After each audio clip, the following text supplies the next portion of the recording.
Matt. Shit, I'm going to like spill stuff. So we're here with Matt Beeche today from Startup Daily, Shoestring Media, and we're going to talk about Matt's startup story, online journalism, content marketing, and lots more.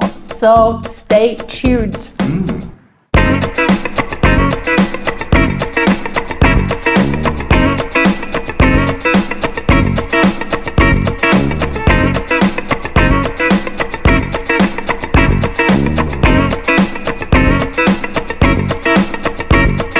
So I read, which I found really fascinating because I love these type of stories, that you initially wanted to become an actor. Is that correct? I did, yes. So I actually went to... Tell those people out there who might be actors and thinking about... Once upon a time, there was a boy called Matthew who was convinced he was going to be the next Russell Crowe. That it didn't kind of work out. However, I would say that I use my acting skills every day in life. Exactly. I got a few gigs and that kind of thing. What happened is after I left high school, I went to, it was like a year 13, I suppose they had. It was a certificate in performing arts or something at a college called MacDonald College, which is a performing arts school in Sydney. I then spent a year in the industry, just going for auditions and that type of thing. And I got a couple of roles. I was in a movie called Gene X, where I played a gay nurse. I'm going to Google that once. If you Google the trailer, I'm actually in the trailer, and it's not good acting. I was in a Commonwealth Bank ad once, which was on billboards all around Sydney. That must have felt quite interesting. I mean, it was great when I got the role, but then when I was actually shooting it at this bus stop, the director was like, "Okay, you need to pretend you're reading a newspaper," and I was like, "Okay." So I got the newspaper. Then they go, "Just a bit higher," and I was like, "Oh, okay," and then just a bit higher. Anyway. I'm like that, so you can only see my hands holding the newspaper in the ad. So, those are the things. So you basically were a finger model. Yeah, I was. And a forehead model. A finger model, and then I was. What else did I do? I did I was a regular 50-worder on a show called. It was like a spin-off of Home and Away. It was. What was it called? It was about some university in the South Coast. Yeah. I can't even remember what it was called. That's how long it lasted on television. But that was actually quite a good gig because I got paid quite a lot of money, and I was also going to uni at the time. So I was actually doing all my uni work, getting paid and fed on set, and it was good. And if you can find out what that show is called, you may be able to look up a YouTube clip of me barking like a dog on that show. Oh my God. We'll let you go exploring for that one. If anyone finds it, post it in the comments below. We're going to watch it, everyone. Okay, cool. So... But the clincher. Yeah, where is it? I'm waiting. The clincher was I went for the ultimate role, some would call it, when they were casting for Power Rangers. Not the current one that they're doing now, in America and that kind of thing, but a series of Power Rangers that were going to be shot in New Zealand. Faraz Durrani actually got the role of the Red Ranger, but I also was up for the role of the Red Ranger until I got told I was too fat to play a Power Ranger. And that's when I made the decision that maybe I should go and do something else with my life. Which was an amazing decision. It was a year of rejection. We've all been there. So many rejections. But do you know what? One of the good things that I like about that acting world, for me personally, was that the rejections were so cutting and so personal. I got told, "Oh, you have a gay nasal voice," and all sorts of things to my face. That getting a sales rejection, sorry, I keep leaning on that table, getting a sales rejection now in business is no skin off my nose. It's just a moving on. And I think it probably really prepared you for what you do now. I mean, you're a journalist, and it probably boosted definitely confidence. Much better being getting on this so side. many, Yeah. I'm now on that side. getting so many rejections and just having the strength to get up the next day and just do it all over again. So I think that probably really prepared you for what you do now. Yeah, so absolutely. how did you, tell us, how did you, from acting, how did you come to where you are now, which is leading an amazing online media company, doing all sorts of awesome stuff, being very, very plugged into the Australian communities and doing really cool stuff and supporting startups as well. So how did you get here? So, gosh, it's a very like not straightforward journey. I went and was working for a company called Salmat, which many startups would know is a company that has a lot of things in the direct mail business. They do contact centers and that type of thing. And I discovered that I had a real knack for sales when I was there. I'd never sold anything before. And I was able to progress really fast through that company as a result of having some pretty mad sales skills, you would call it. And then I found myself in a secondment role with that company down in Wagga Wagga, where I'm actually from down that part of the country.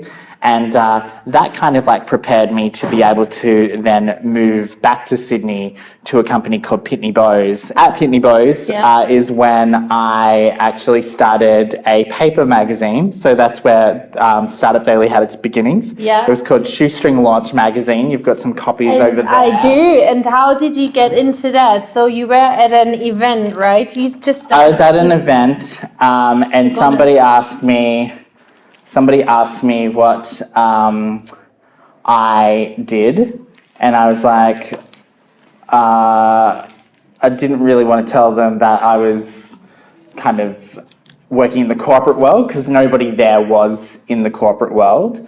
And I told them that I was starting a magazine about startups. That was in April, and then I launched the magazine in June of that year, July 1st of that year. And I actually, it's fitting that you show Phil DeBella. So he was the third issue. Until then, I was driving around and dropping copies for free at cafes. And then I actually did a joint venture. I did a joint venture with Phil DeBella where I just then ended up sending all the magazines to his company, and he distributed it to all his coffee clients that were cafes. So it had distribution at one point to 800 cafes around Australia, which was pretty cool. That's amazing. And what time It was frame? just a very expensive. So that went from... First issue. Yeah, that was the first issue. That's my friend Sarah on the front. I love the paper, by the way. That's really nice paper. That's like some good quality. Only the best. Only the best. It was very expensive. So how I was making no money and just spending all of my pay on like printing out thousands of copies. You financed it. Look, it was an expensive hobby. Is that what I'm I always invest all my money into business and hobbies, so that's cool. Look, but yeah, I wouldn't call that the start of the business. The start of the business was in 2012 when it actually started to bring in some kind of revenue, and we went online because it's much cheaper to do things online. Absolutely. Okay, let's go back. Okay, I got so many questions now. Let's take us back to the time that you went to so you were working full time. Yes. Here in Sydney. And then you went to a startup event because you were interested in that. Yeah, I was going to a lot of startup events. I was just going to a lot of like meetup events because they were just starting to happen. And, they were popping out everywhere back then. Yeah, so we were talking like 2010, 2011. Yeah, so you had like the early days of like the Entourage and the Unconvention and that type of thing.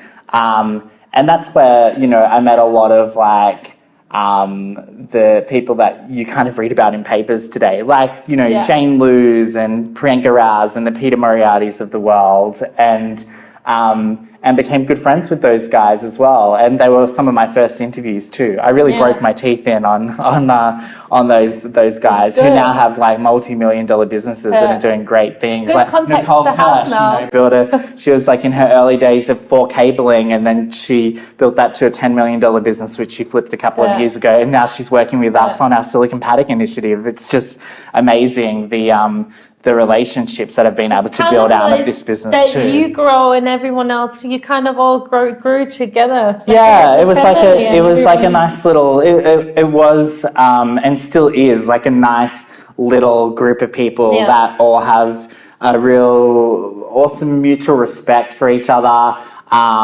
You know.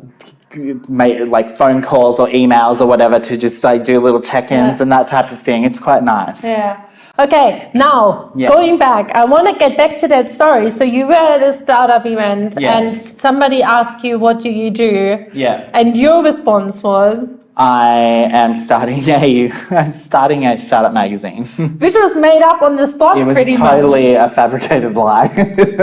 Until that moment when I was like, all right, because I've said that in public, I need to actually do it now. And so I had 2 months in which to pull it up, a magazine, and I thought, how hard could it be? And you did not go online. You went for print straight away, didn't you? I did go for print straight away. I don't know why. I kind of still like print. Like I love print too. It's nice. I love being able to hold something. I like being able to smell the pages. You know what I mean?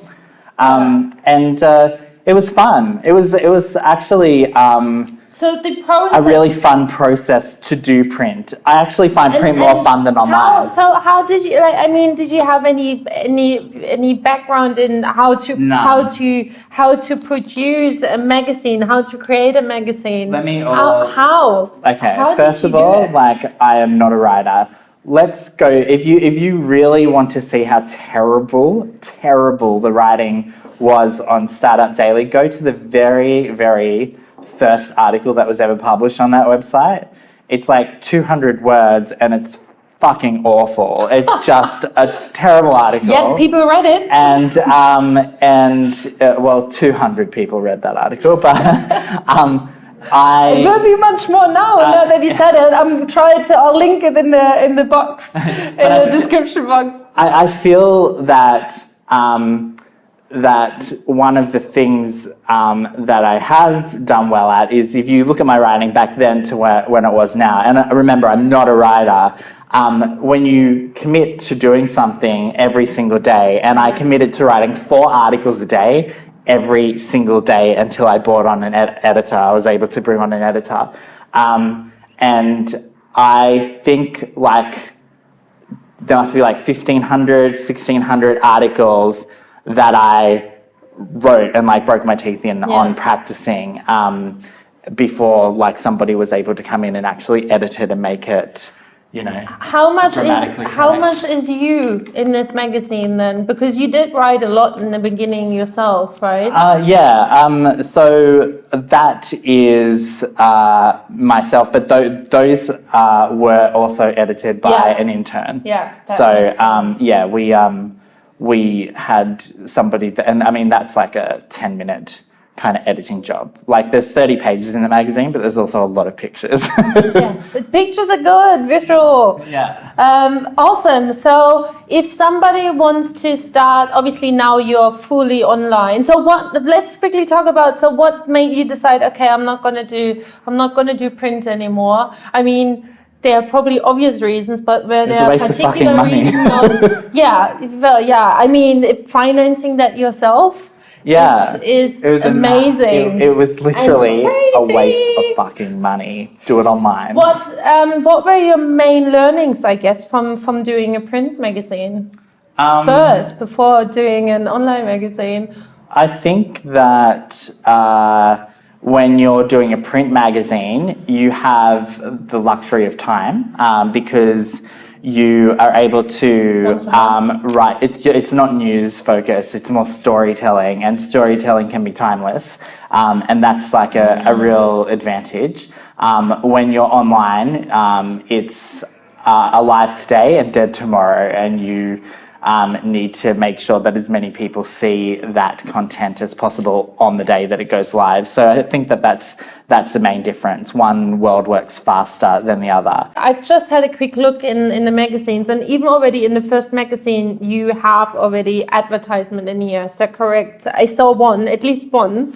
Vistaprint, actually, yeah. Yes. So how did you approach that? How did you approach Vistaprint without actually having a product yet? Good question. I just walked into their office and had a meeting with them. I think I had connected via Pitney Bowes with Vistaprint for some reason or other, and they were just launching in Australia. And I don't know if they've like still got a big operation or if they've started to like close down, but they are at the time they were like a pretty big deal. And I said to them that I would like to leverage their brand, because obviously their brand was like, you know, targeting a similar market to what this magazine was going to be targeting. And they like distributed the content and like advertised looking up this magazine on the Vistaprint website. So I actually like was able to gain my first 5,000 readers, I would say, from a strategic partnership with Vistaprint. So that's how that all came into play. And as a result, I just popped those ads into the magazine. I didn't actually make any money per se out of it. Yeah, but you got a good, I mean, it was the beginning of the business. So having that connection. It was the first strategic partnership that I ever put in place. And I didn't really know what a strategic partnership was at the time, but it was a good decision, because it really kind of like gave us a solid readership base. Many of those people would still be readers today, I would think. With any bloggers out there, new bloggers or anyone who wants to start a blog on travel or anything really, what would be your main advice? Do you think you can monetize it from day one, or do you feel, especially now because times have changed, do you feel you need to build up your brand first and get an X amount of followers and readers in order to go out? Or what are your tips for young bloggers out there to make a career out of blogging? I think... See, I always find this question very weird, because I don't consider Startup Daily or what we do as blogs either. It's so like we've always been a content creation company, and so the other part of our business and where we make a lot of our money is actually by creating white labeled content for brands. We've done that for like Dropbox and Open Agent and that type of thing. So I think that advertising is not going to make you a whole heap of money in the future. It's all about, content partnerships and doing some really clever content things. So I would say maybe like start off by having a very clear idea of what space you operate in. So we only create at Shoestring Media content that is for startup companies and tech companies. So if a makeup brand came to us, we would say, bye, no, you're not like a client of us, unless it was like Glam Corner, right? So unless it was like a tech brand or like an e-commerce brand like Adore Beauty or something like that, in which case we would, have them as a customer, but we wouldn't just somebody like that's kind of created lipstick product that comes to us, that wouldn't be something that we would engage in.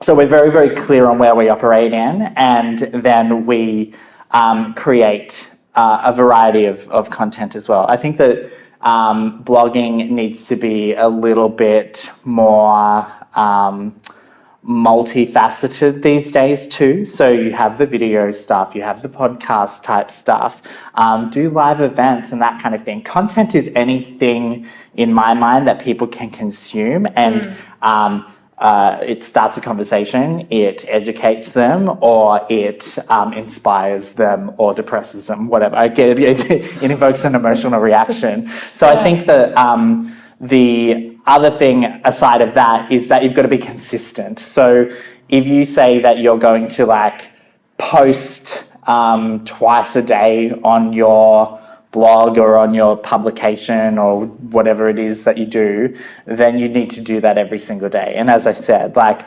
I would post 4 stories a day, and we still do 4 stories a day. 4 stories a day is like our number that we all need to reach. It's much easier to reach that now that we've got like 3 of us writing, but there's like there is got a team now. Yeah, exactly. There's not like as much. That's just, I'm impressed. Like for like writing 4 articles a day. That's amazing. And I think that what it's enabled us to do is like our articles are pretty long form compared to the industry standard, and if you really like look at the way that we've progressed over the years, everything's become deeper, more data-driven and insightful in terms of the way we write and we commentate on that on the blog, which is why we've got a pretty good reputation in the startup scene now. And that was always the goal. So what I hear is you have your own blog, but also write for other people to kind of build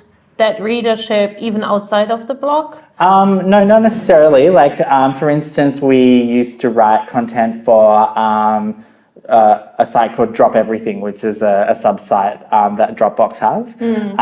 And you wouldn't know that that's been written by Startup Daily. Okay. But the thing is, so that's we were able to do that to compensate building our brand. Our brand is built now. We've got hundreds of thousands of readers. So we now have a couple of different income streams where people can do a Startup Daily collaboration or a Silicon Paddock collaboration, and that gets in front of the hundreds of thousands of eyeballs that are coming to our sites every single month. But if we didn't have that and I was like starting out today and I had 0 audience and that type of thing, while I was building that, I'd probably just launch a content agency. I don't think that I would launch a media company per se if I was starting again today. Interesting. Because I've been through too much. Okay. I guess because you do have a media company, an online media company, I would assume that there are a lot of, and it has obviously to do with startups, I would assume there are a lot of startups who'd love to be featured. How do they approach it? And do you have any tips on press releases, for example? What type of business would you take on? Does it have to do already with how good the press release is? How much work do you have to put in yourself? Like, what are the criteria? If I was like looking for media, is that you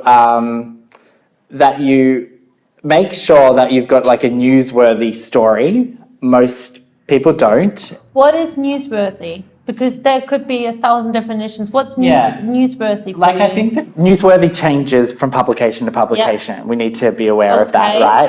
So something that's newsworthy for Startup Daily is something that's really disruptive. It's really like something about innovation, or it's important for the startup community to actually know. We do profiles, but we don't necessarily profile everybody. If you have a truly innovative business that we've never written about before, then we'll probably write about that. If we can tie it to like a groundswell of like things that are happening, like for instance, massage on demand, like the Uber of massage stuff. We've written about a couple of those, but you'll notice that we always tie back to like the groundswell of what that industry is doing in Australia and that type of thing, and kind of create that extra level of commentary around that. I think that you also need to get some runs on the board these days. You know, there's so many businesses that launch that, you know, the fact that you've launched is not news. Nobody actually gives a shit, you know? I got a good question. Yeah. I got a good question. What was the most awesome thing that somebody did to get your attention? Has this even happened? So somebody like a startup wanting to be featured so badly that they've gone, I mean, you know, that they thought outside the box and did something, not just like writing an email and say like, hey, can you please feature us? Was there anything that caught your attention? I would say, look, there are people send some clever like launch things that are like niche around what they do and that type of thing. For instance, these massage ones all like gave us free massages, so that was pretty good. I'm never going to turn down that. A lot of food tech people have like sent food. I'm also like totally for that. As I said, like send me the food, but I don't make the editorial decisions. So like, exactly, you'll just take the But I think that even that type of PR is dying in the arse, to be honest with you. Because there are too many doing it now. Well, because journalism has changed. Journalism is now, like, there's a whole shift that's happened. So many journalists have, and like serious, really good quality journalists have like lost their jobs at like major media houses and that kind of thing. And it's a dying art. And I think that the shift I'm seeing in journalism, and you can see it in platforms like Patreon and Medium and that kind of thing, even on LinkedIn, people are coming back to like really well thought out, written, well researched pieces that are like longer form and that type of thing. And they do it because they are passionate about the story or the reason that they're writing that story, or they're passionate about like telling the truth and getting the truth out there and that type of thing. And I think that we're kind of like circling back to that, and we're seeing journalism in its like rawest, most honest form again. And that's kind of where Startup Daily sits, where we are kind of like, all right, where like some of the stories that we're working on at the moment are going to make us enemies in the startup scene in Australia. And I'm cool with that because we are now 5 years in, and I'm confident that, you know, even if we do get into like a little bit of legal strife or whatever around some of the stuff that we're going to publish, that we are publishing it because it's the right thing to do, because it's important to seek the truth in journalism. And I think that we kind of stepped away from that. We got caught up in this whole BuzzFeedy, Mamma Mia type world of like clickbait headlines and like getting as many views as possible without thinking about what that actually did for journalism as a general rule. And it kind of muddied the waters, and I'm really glad for some of the key people, especially in the startup scene and in the tech journalism space, that are like bringing us back to basics.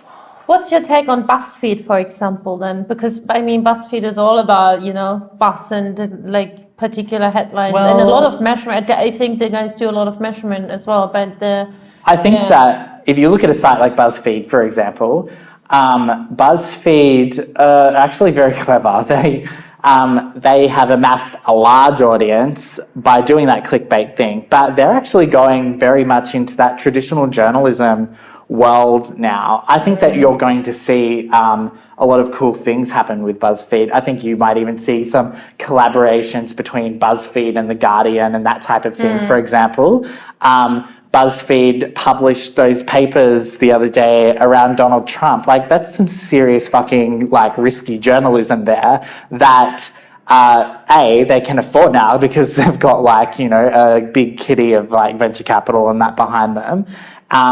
And I think that you're going to see that more and more in their political and business publication streams, especially. You're going to see that sit quite prominently over and above the cat memes and that type of thing as we move into the future.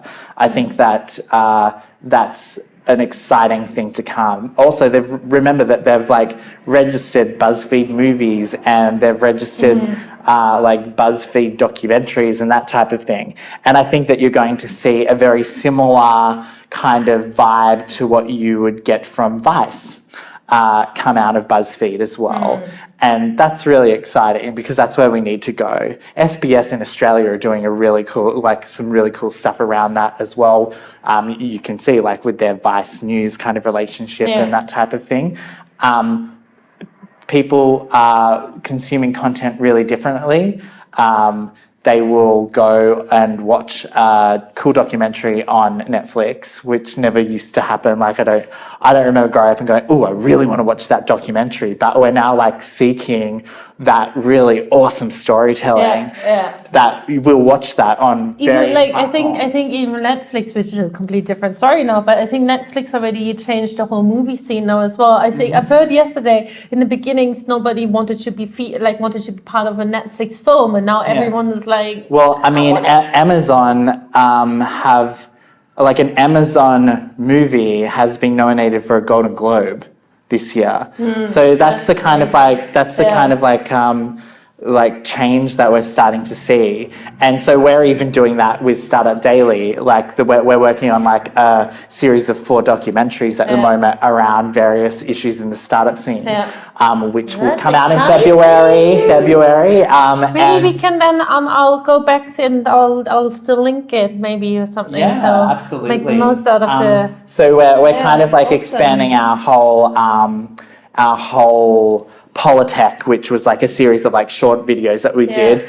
We're expanding that to be a 4-series documentary play this year, and that's very exciting for us. Okay, so we talked a lot about online journalism. I still don't really got an answer from you, out of you. I was trying to get an answer for startups who are trying to seek maybe being featured in your publications, but also in general, if you got any general rules. So we know now, the whole thing of sending presents and stuff that doesn't really do the job anymore. Here's the thing: everybody these days is their own media company, right? Do your own press, like do your own thing. Have a blog. Like look at examples of, look at Showpo, look at Star Runner and that type of thing. Like they get a lot of press, but they don't seek a lot of press. They're not like out there proactively chasing it, right?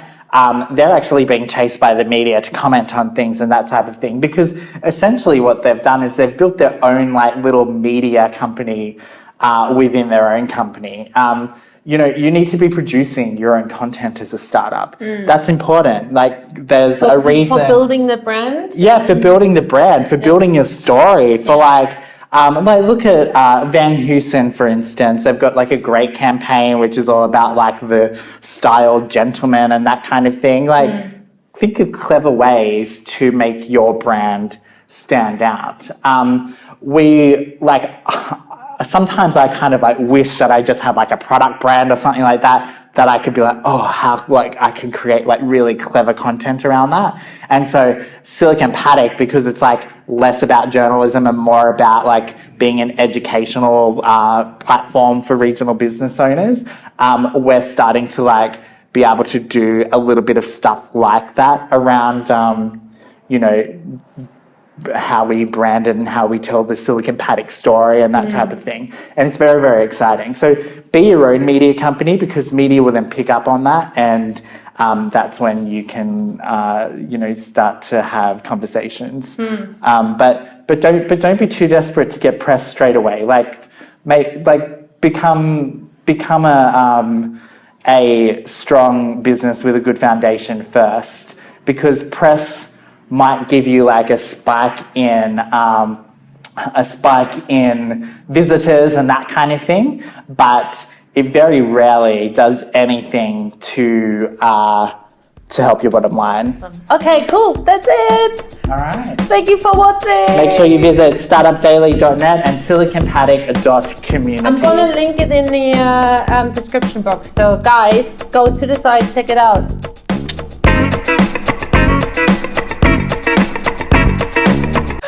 So we're here with Matt today. Oh crap, look at that.